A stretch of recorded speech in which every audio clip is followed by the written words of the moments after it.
Thank you. Thank you, Dr. Zelenko. Thanks, Ivan.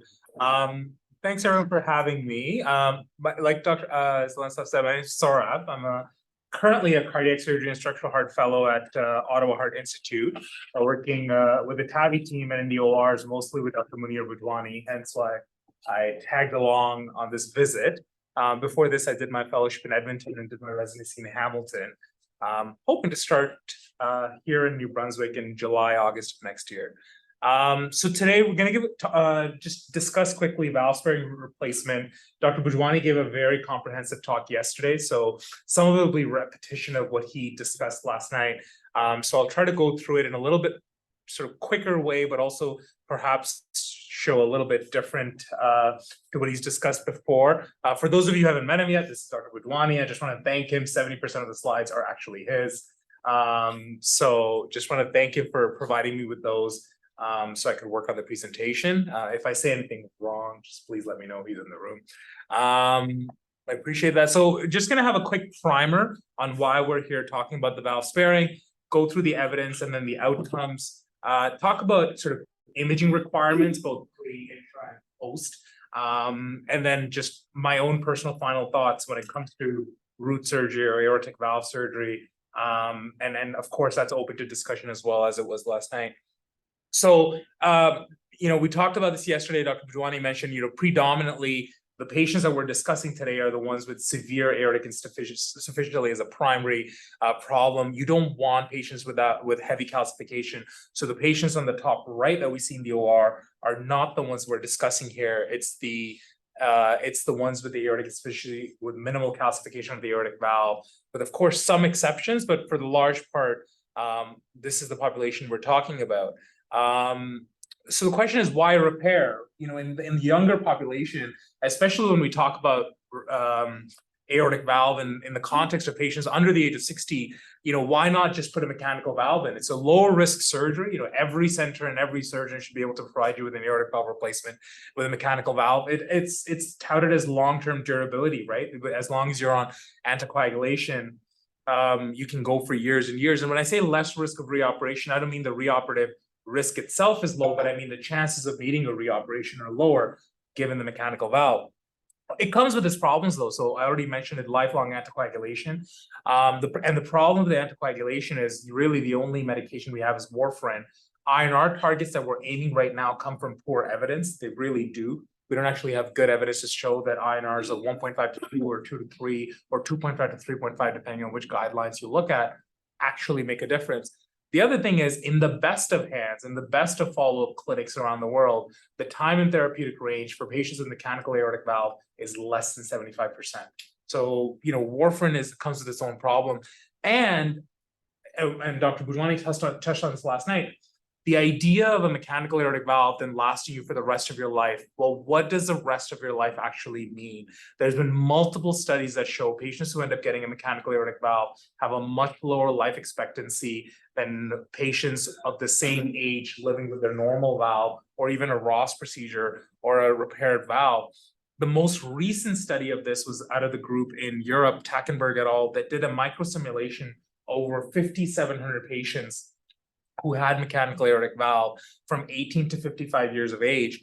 And they found that, if you're a 45-year-old patient undergoing a mechanical MVR, your life expectancy is 19 years. It shouldn't say more, it's 19 years, period, compared to 34 years for someone who's at the age of 45. Your thromboembolism risk is 18%, despite being on warfarin. Your bleeding risk is 15%, and your reintervention risk is 10%. Why not a biological valve? Again, lower risk surgery, no lifelong anticoagulation. And now in the world of TAVI, we can tie, your reintervention can be a TAVI valve, and valve TAVI comes with its own problems. We don't have to discuss that today, or we can if we want to. But, the problem there is, of course, short-term durability of the valve itself. Not ideal in very young patients. In fact, the 2020 guidelines has a really good paragraph where it talks about the fact that the younger you are, if you're 40 years old, your bioprosthetic valve is maybe going to last you 5 to 10 years at best. If you're 20 years old, you're talking 2 to 5 years. So obviously in a younger population, not the ideal option. Well, why not the Ross procedure? It's no lifelong anticoagulation. The problem with the Ross procedure, it's a different subset of population you're treating. So this is why I wanted to make it very clear that we're talking about primarily severe AI. We're talking about patients with aortic root dilatations. We're talking about patients with annular dilatations, maybe even the ventricular aortic junction dilatations.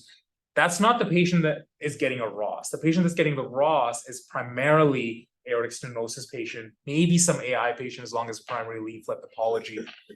The Ross procedure, of course, is higher risk upfront with variable reintervention rates down the road. Dr. Budwani and I have discussed this in the ORs as well. It's not a one-stop shop procedure. None of these things really are at the end of the day. So that's why repair, and Dr. Budwani presented this slide of his last night, where it's kind of a culmination of different studies. The idea behind aortic valve repair is it's still low procedural risk. Although I will caveat that by saying these are single center studies, all of them with experts doing these surgeries. And so when we talk about Ross procedure, when we talk about valve sparing root replacement, every data that you see out there is coming from centers that have made this kind of a benchmark. So it's not someone who's never done root surgery, it's someone who has done root surgery and then has evolved their practice to look like this. And that comes from a team-based environment. We can touch on that as we move forward. But overall, the risk is low. And if you look at the reoperation risk, 10% at 10 years, that's very similar to our aortic valve replacement group in a mechanical valve or a tissue valve in this young population. So your reoperation risk it's still about the same, but your bleeding, your thromboembolism risk is much, much lower. And I think that's the main part here, is the quality of life and the quantity of life of the patient is very different. We mentioned this yesterday too. The durability of these valve repairs seem to be the same, whether it's a trileaflet valve or a bicuspid valve. And I think that's very important to take away. This is a paper we didn't talk about yesterday, but was out of Tyrone David's group in Toronto. Tyrone David, of course, credited with making sort of the David procedure, which is one of the two classic valve sparing root replacement surgeries. He presented his data on 20 years of outcome, which is probably the longest outcome data that we have of these valve sparing surgeries. It included both types of valve sparing surgeries that we know of. One is called remodeling, the other one is called reimplantation. He looked at 374 patients who have been followed for 20 years, and it was again single center, single surgeon. Literally, the surgery is named after Tyrone David, so with a grain of salt that he knows what he's doing a lot more than most surgeons would. 94% freedom from reoperation. So we're in our classic data that we presented again with 3 different centers, 3 different surgeons. Multiple studies, we said the risk of reoperation at 10 years is 10%. His own risk of reoperation at 20 years is 6%.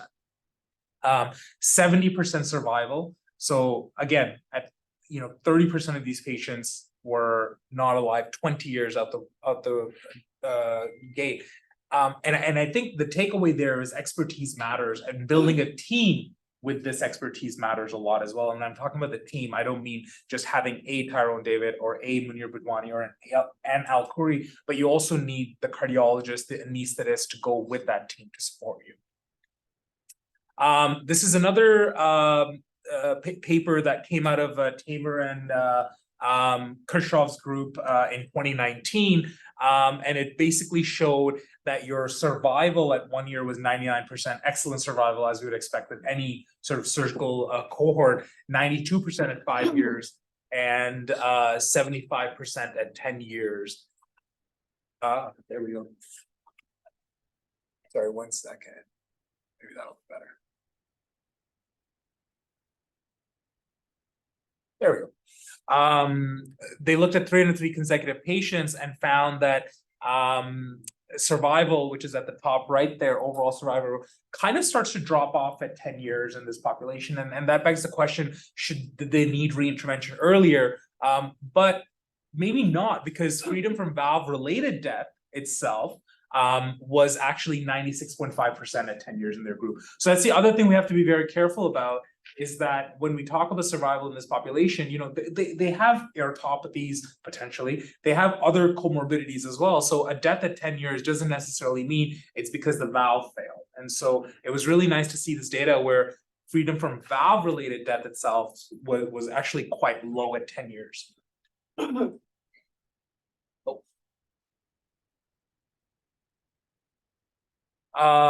This one, this is a meta-analysis that was recently published in 2023 of this year, 2023 of this year, May of this year, sorry, and by Mastrobuoni et al., which I think he works, same group, right? Yeah, because I remember there was a paper that you did that Mastrobuoni was there as well. And it was published in Annals of Cardiothoracic Surgery. It's a meta-analysis, so obviously it comes with the limitations that all meta-analyses are prone to, but over 5,500 patients, 1 year survival, 99%, 10-year survival, 89%. And reoperation, again, freedom was 99% 1 year, freedom from reoperation risk was 91% at 10 years. And so again, sort of that 10-year benchmark, like we talked about yesterday too, when it was asked, what kind of AI would you tolerate in this population? What kind of reoperation risk would you tolerate in this patient? The benchmark seems to be at 10 years of 10%. Would you agree with that? Yeah. That's kind of what we're getting at. And then of course, lower than that, you're getting into the more experienced surgeons and more experienced centers. And that's kind of where we're trying to achieve, we're trying to get to. These are all studies that we've talked about so far, is just looking at survival and looking at outcomes of valve sparing itself. Dr. Budwani talked yesterday about, well, what about comparisons? And that's really where we don't have a lot of evidence, because like was mentioned yesterday, you can't really have a randomized control trial on this topic. You can't really have very extensive observational studies on this topic where you're able to actually compare the two cohorts. So Demeester, Dr. Al-Khoury, again, same group, published a paper looking at propensity matched cohort study of 44 pairs, so 44 patients who underwent aortic valve replacement and 44 who underwent repair. I think the most important takeaway here is the stark difference in overall survival by the time you get to 10 years of that matched cohort. And I would, also point out that at 1 year to 2 years, you're already starting to see the curves diverge quite significantly. And in the aortic valve replacement group, it was a mixed bag of mechanical and tissue, something to keep in mind as well. This is a paper by Dr. Budwani's group that also was a propensity matched, again, 70 pairs, looking at replacement versus repair. In the replacement group, large majority, over 50% were mechanical, which makes sense. This is a much younger population.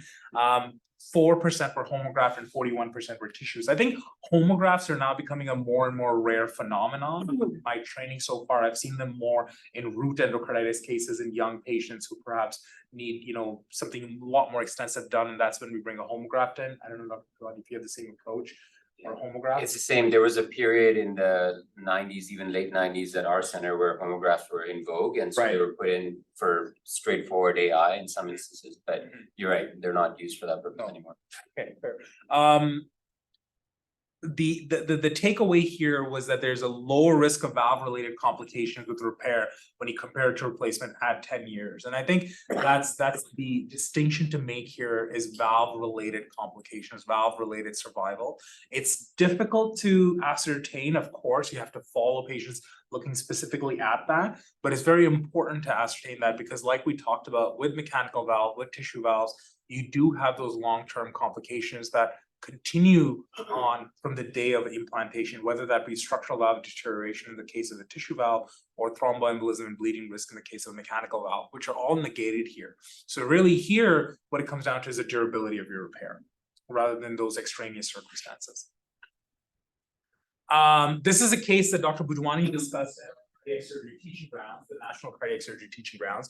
And I brought this case in just to steal his slides on the imaging part of it, which I think is very good for learning for trainees, but also for surgeons and centers that are looking to take on these more challenging cases. It's a 43-year-old with severe AI and aortic dilatation referred for consideration of surgery. And really the question is, what imaging do we need? And so we've gone through the evidence or comprehensive evidence and outcomes looking at valve sparing root replacement. Now the question is, if you want to start a valve sparing root replacement program or make it stronger, what kind of imaging techniques are we looking at? And so I think, this is a really nice sort of flow chart. The way to think about it, the way Dr. Budwani thinks about it is, you got to establish indication. How do you establish indication? What imaging do we need for that?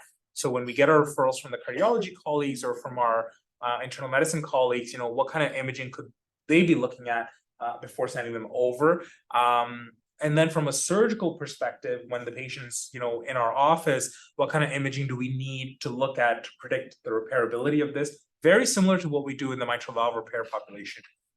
And planning surgical approach. Repair quality, I think this is where the intra-op TEE and what kind of things we look for intraoperatively come into play. And then, of course, how do you follow these patients after that? And this is a really nice slide that he brought up, but I think I'm going to skip this and just sort of focus on this right here, is that in order to establish indication for exactly what surgery are we going to offer this patient, you really definitely need a transthoracic echo and a CT. MRI, I think, is in rare circumstances if you're worried about something specific or you need a question answered specifically. But I think a CT and a TTE is a baseline of what you need to figure out, okay, what surgery does this patient need? In terms of repairability, I think that's where a CT and a TEE becomes important. I know Dr. Budwani put sort of most emphasis on TEE, which of course, because that tells you where your regurgitant jet is and what prolapse and flails you have, and it becomes very important. But there's been many times you and I've discussed the amount of calcification on the valve based on the CT, the root dimensions, and kind of what the ascending aorta looks like, where I think the CT is also important in can I repair this valve? Which perhaps a TEE, it's an adjunct to TEE. Planning the approach, CT and TE, just as equally important, of course. And then, of course, you're assessing the repair quality. The only thing you have is your TEE at that point. And then for follow-up, TTE is more than enough, because really all you're looking at follow-up is how's the AI. And as the AI worsens, that's when you can sort of delve into your TEEs to see if you can really figure out and delineate what repair is the problem. And at the intraoperative level, this is something I want to talk about. There's a really nice chapter that Dr. Budwani and Dr. Al-Khoury wrote looking at valve sparing root replacement. And in that, there's a paragraph on intraoperative TEE. And I think post-repair, this is kind of what we are looking for from the cardiac anesthesia colleagues. We're looking for you to tell us, is it trivial to mild AI, which is we would accept as long as it's not eccentric. Correct me if I'm wrong, but a trace to trivial eccentric jet, I've seen us come out of the OR, but a mild eccentric is still a no. And so when I say trivial to mild AI is okay, we're talking if that is a central mild AI. If it's eccentric, then no more than trivial is kind of what your benchmark is. And we talked yesterday about also where a TE becomes important is even before you come off pump, even before you've done your distal anastomosis, when we're just doing a passive test, giving cardioplegia down that aortic route. Looking for any eccentric AI jets, again, just in general, to let us know the location, see what we need to do. We're looking also at the coaptation height, says below the aortic annulus. I think what I mean by that is it should be above the aortic annulus. Oh no, it's predictors of late repair failure. Yes, there you go. So Dr. Budwani just saying it should say above.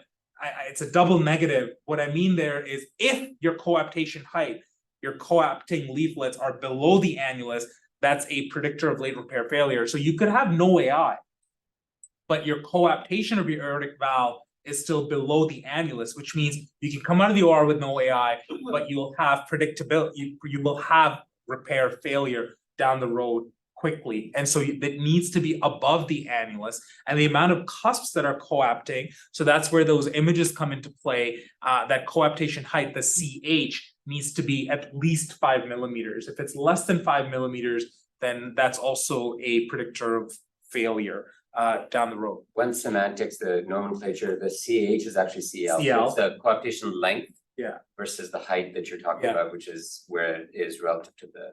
Yeah. So I wrote coaptation length in my slides because that's what you told me in the OR. And then in a lot of images, like you said, it's interchangeable depending on which center you look at. So some of them kept calling it coaptation height and some calling it coaptation length. But the coaptation height in our nomenclature is how high is it coapting above the annulus. Correct. So that's your CH.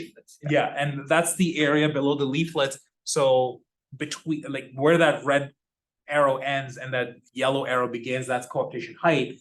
Your coaptation length is the amount of leaflets that are actually coapting with each other.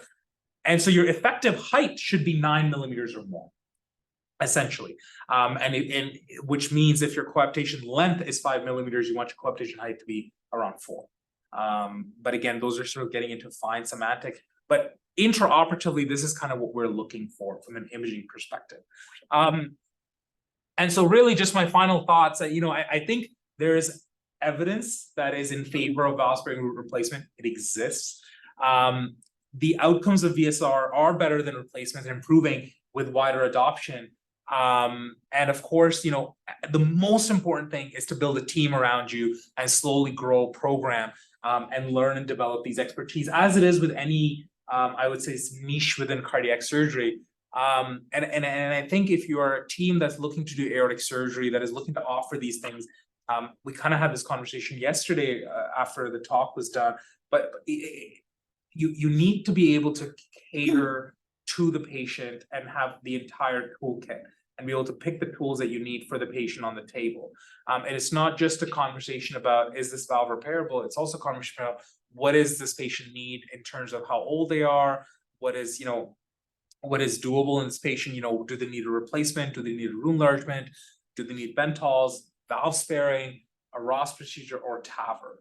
And I think that's what it takes to be a comprehensive program, is when you can offer all of these and not just one or two, or look at everyone as someone who needs a Ross or someone who needs a valve sparing. And I think that's really important. That's it. Thank you. Thank you, Saurabh, for great presentation. And are there any questions from the audience? Can I make a comment, Ivan? Yes, please, absolutely. I mean, the comment I would make is, as you pointed out, for an aortic program, I think Zyko over the years, he's been able to, as a team, to achieve all of those things. The goal of having Munir here and obviously Saurabh is really to try to bring the game up in terms of making sure that we're growing and learning, and for the other surgeons also to better understand what is being done, so that we can refer the patient back to Zyko. I have no illusion that all the surgeons should be doing this, because you want to concentrate the expertise and the volume, in my mind. But I'd love to think about these things. So today we're planning to do 3 cases, and the goal is really to sort of expand and learn from others' experience, which are larger than ours. Anyways, that was just the context I wanted, because the audience may not know that context. All right. And there are bits to it, like, not every valve repair is super complex, and there are varying degrees. Some aspects and components are quite reproducible that, if you guys encounter a patient, that, like you mentioned, has some moderate AI and could be improved with, some straightforward maneuvers, so this isn't just closed up to me, but, there are bits that, others could do as well, potentially, that could help their patients. So just being aware of it is the first step, which is, great to have when you're opening these doors. Does that make sense? Any questions from the audience? Everybody's very quiet.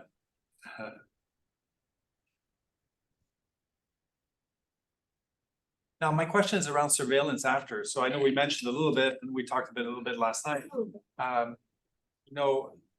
It's sort of identifying the early signs of issues or problems. Right. And what are things that you can do sort of on the management, sort of blood pressure management, the kinds of things that actually, because I saw somebody in clinic yesterday with AI, blood pressure 180, 200, just crazy stuff. Yeah.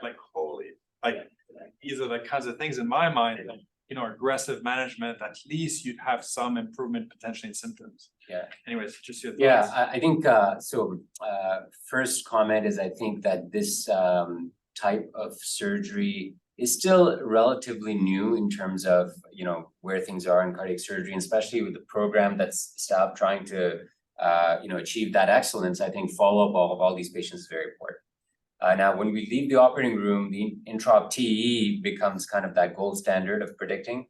I used to get pre-discharge echoes on everyone, just to see if there was a discrepancy between what I left the OR with and what what the patient left the hospital with, so that there are no surprises a few months down the road. You do often find that the intraoperative grading of the AI is slightly different from your TTE pre-discharge. often you go up a grade, like the AIs that were traced intra-op, they look like mild on the transthoracic, and there may be a technique issue and there may be, other issues there. Or fear of undercalling it. Exactly, Yeah. and then maybe the hemodynamics and all those Yeah, things as yeah, well. But if you leave with mild in the OR, you might have some that have 2+ in your pre-discharge. So it took me a while to get ourselves aligned, our institution aligned, or saying, do we need to do this? Now I don't do pre-discharge echoes on everyone anymore, but we do get an echocardiogram in the first 4 to, let's say, 12 weeks. So, at their post-operative follow-up, because that serves as, I think, their new baseline, which will eventually lead to their kind of risk prediction of recurrence in the future. So that becomes my new baseline. And then after that, the echoes are annual, just like you would for any prosthetic valve anyway. For us, if you have the capacity to do so, I would strongly encourage building a database of these repairs so that you can see, which ones failed and why. Because I think there's a lot of great learnings. It has been for me for sure. I think that would be high value. Regards to medical therapy, 100% agree. I think we forget about optimal medical therapy, but all these patients deserve that. Similarly for a Ross operation, you want to make sure that your afterload is well managed because you've put sutures on these leaflets often. You've created regions of varying stress on the leaflet now because of reorientation of the valve in some cases. And so, yeah, keeping your blood pressure controlled, I think is very important. It hasn't been shown whether it actually impacts the future durability of repair. I expect it does, as one might, imagine physiologically, but it hasn't really been shown, but it would make a lot of sense. There's a comment from question. Oh, it's a really good question. When do you want referrals for this type of patient? Will all aortic valve repairs be followed in University Heart Center by surgeon and cardiologists? It kind of goes to what we talked about yesterday. When do you intervene on these patients? And it's a challenging dynamic about when do we want referrals. But I mean, I'm not going to speak on your behalf, but yeah, I mean, traditional indications for operative surgery and AI, and I think, we mentioned sometimes I think we have a propensity to leave these a little too late, when their EFs are 50 or we start seeing LV dilatation, but I think we're already a little bit behind the 8 ball in that scenario. So, and I appreciate that sometimes it's difficult to quantify the degree of AI and understand the mechanism. So, I think it's important just to get a surgeon involved early at that point, even just to start having a conversation and just so we're aware of the patient. And we can look at the echoes together at that point. It's important. So certainly a lot of these people come to us and, we think it's moderate, but we're not sure, is it severe in some views? Is it not? Is it moderate? And the LV is still normal size. So I think, certainly when you see moderate, I think we should enter into a discussion about how to follow these patients or what our plan is. If their LVs are big and they're low yet, then that's obviously a time where we would need to see them at that point. And yes, we are following all of them here as it stands. So with that goes. I'll comment. I feel I have strong views around the follow-up bit. I think surgeons, we obviously need to be involved in the follow-up, but we need to be careful of the reality. For example, imagine a TAVI program. We started imagining that we would follow every single TAVI on a yearly basis. When you had 1,000+ TAVIs, it becomes an impossibility for me to see all the new referrals of 200-300 per year and follow the 800 still alive to follow. So that's the reality of these beasts, and that's why that collaborative relationship has to be that, as an end provider, the very specialized things, yes, on the ones you worry about, you might have closer follow-up, but on the routine ones that do well after the 1-year follow-up, you might want to relegate that follow-up to obviously referring docs, which not that you're doing less work, but you have a catchment area. We can't be the catchment area of 1 million people for one surgeon. That will not be realistic. You'll end up doing only follow-up. You'll never see a new patient. So that's the reality. Anyways, just that's my strong view. I just thought I'd say it. So. We have the same situation. So like when we say aortic valve repairs are followed up, they're not followed up by me personally. They're followed by the community of cardiologists who look after these patients. And it's totally fine. There is one other nuance I'll add to what Zlatko said in terms of which patients should be referred. There are patients where there is with AI where there's some discrepancy in the picture. So there are patients, you look at their clinical presentation, their symptoms, their clinical examination, you look at their echo findings, and sometimes there's discordance. You see 2 to 3 plus AI, but the patient has dyspnea. And when there are those disconnections that occur, to me, that's a trigger to say you need to do something more, because it doesn't make sense that the patient has either LV dilatation, but the AI is under call. So maybe there's a second diagnosis, or AI is just under call. And we often see, especially on transthoracic studies, eccentric AI jets will be under call. They'll be called 2 to 3 plus eccentric AI, but the LV is 65, 66. So that's a red flag for me. Absolutely. So in those cases, I will either get a TE to make sure we've seen the AI well, or that's where what Saurabh was mentioning is that tiebreaker test is the MRI. If you have a discrepancy between clinical presentation and severity assessment on transthoracic because of poor windows or whatever, the MRI is helpful to quantify your AI and then gives you a direction on whether this patient is going down the intervention. Yeah, that's a good point. You underutilize MRI for that purpose. And I think the other subset of patient population that perhaps would benefit from having a surgeon look at them earlier on also are the root dilatations that perhaps don't have that severity of AI just yet, but are starting to get their roots sort of above that 4 mark and should be on our wavelength, especially if they come with genetic, which I'm sure you already have in your aortic clinic. But it's just, we don't want AI to be the only benchmark for referral. It should be, even if they don't have AI, but they have those root dilatations, that'll predispose them. Because like we were talking about, severity of AI and how long, and the chronicity of it can also impact your repairability.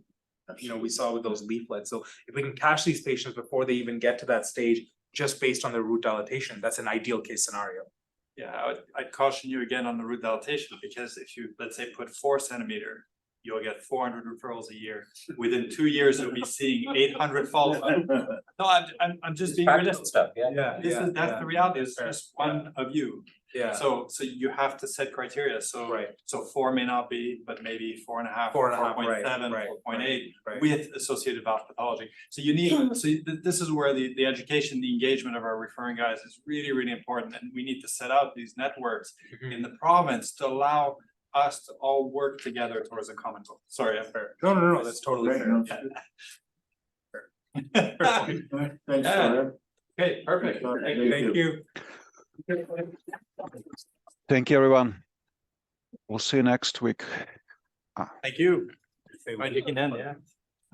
Leave. Saurabh, I met you